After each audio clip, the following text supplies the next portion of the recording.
Halo, saya Will daripada mamilin.com. Sekarang saya ada kat BEHQ di Bukit Jalil. Di sebelah saya ada Kak Farah. Saya nak interview Kak Farah pengalaman beliau pakai Alora Pants. Tadi Farah kata pengalaman dia ada berkenaan dengan cesarean. Jadi Farah boleh kongsi pengalaman ni. Hai, nama saya Farah. Saya daripada Johor Bahru. So, umur saya 36 tahun. Saya ada 3 orang anak. Tiga-tiga tu pun cesarean.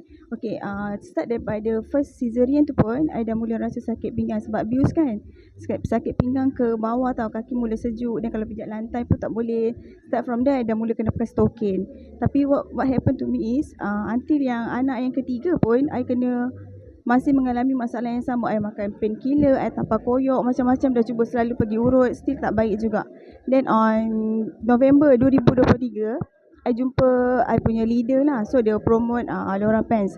Tapi masa tu I rasa macam betul ke Alora Pants ni bagus kan? I masih skeptical tau sebab yelah dia pricey sikit kan. Tapi I cakap dengan dia, okay lah, I nak try sock dulu. So I try sock. What happened masa tu, I pergi family vacation tau, family day, dan bilik pun semua penuh.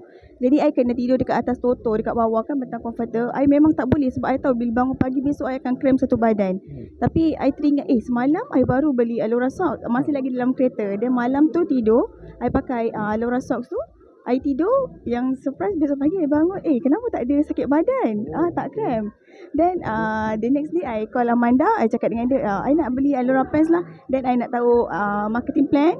So sebab I jenis yang macam kalau orang offer peluang bisnes tu, I takkan tolak, I nak dengar dulu. Even though I tengah buat others online business kan. Then next weeknya I jumpa leader I, dia explain pasal marketing plan. Then I beli Alora Pants.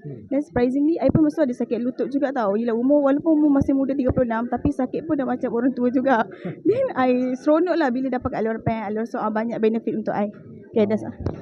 Okay, next. Okay, itu perkongsian daripada Kak Farah. Okay, review dari mamilin.com. Bye-bye.